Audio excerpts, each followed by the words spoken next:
The last thing we need to study in the male reproductive system is our external genitalia. Okay, so whenever we talk about external genitalia, our penis is included in the male reproductive system. Our penis is the organ that transfers sperm. Look, these two are our testicles. Sperm are produced in the testicles. Now, through what does the sperm transfer happen? It happens through an organ called the penis. So, the structure of our penis is something like this. The structure of our penis is something like this. So, what is this? The penis. So today we'll talk about the penis and how the structure of the penis works.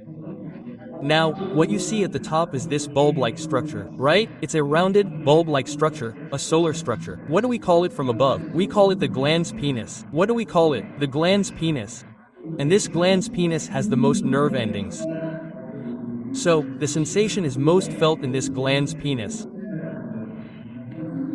This means that even the slightest touch on it will be noticeable very quickly, because the glans penis has a very high number of nerve endings. Now, what is our glans penis normally made of? It's covered by a skin. There's a skin on the outside that covers the glans penis. And what do we call this skin? We call this skin the foreskin. What do you call it? The foreskin. You can call it the foreskin or the prepuce. What does it do? It covers the glans penis.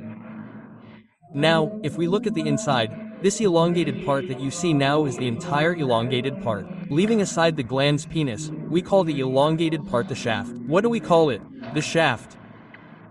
Now, what is this shaft made of? It has 3 tissues inside. How many tissues? 1, 2, 3. Look, one tissue is the entire thing. Another tissue is the middle. That's one tissue. So the shaft is made up of 3 tissues. Okay? What are the names of 2 of these tissues?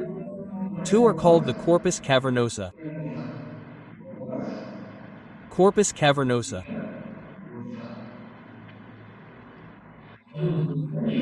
And the middle tissue, the one in the middle, is called the Corpus Spongiosum.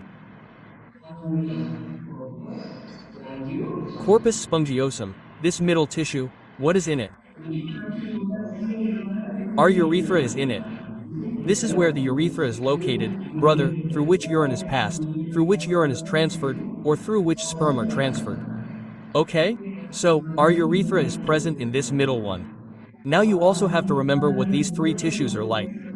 Corpus cavernosa, the 2-side corpus cavernosa, and the middle corpus spongiosum. What do these 3 tissues do?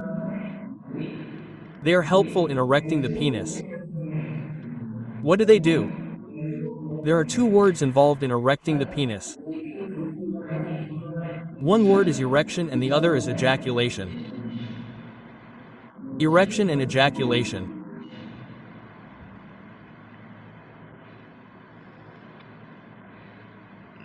Friends, erection means to be erect. Erection means to be straight. For example, imagine this finger of mine is like this, so it's not erect right now. When will it be erect? When this finger of mine becomes completely straight. In this way, so these 3 tissues play a role in erecting the penis, i.e., completely straightening it. There are corpus cavernosa, 2 corpus cavernosa on both sides, and a corpus spongiosum in the middle. Okay, so what does erection mean? To be straight. To be straight, or we can say to be sexually active. To be sexually active. Whereas ejaculation means the release of sperm. What will the penis do? It will release sperm. The penis will release sperm. We call that ejaculation. The release of sperm. We call that ejaculation. Now you can look at the diagram for an erection. You'll understand the diagram very well what an erection is. Look, this is a diagram. This is a penis that isn't erect. So you can see it's normally in a normal position like this. Okay, now, if this penis becomes erect, what will it look like? It will become something like this. When the penis becomes erect, it becomes completely straight. Now it looks straight, okay? So, what has our penis become? It's straight. Now, what 2 tissues play a role in getting it erect? The corpus cavernosa and the corpus spongiosum play a major role. The upper part is called the glans penis. Okay, so this was about our external genitalia.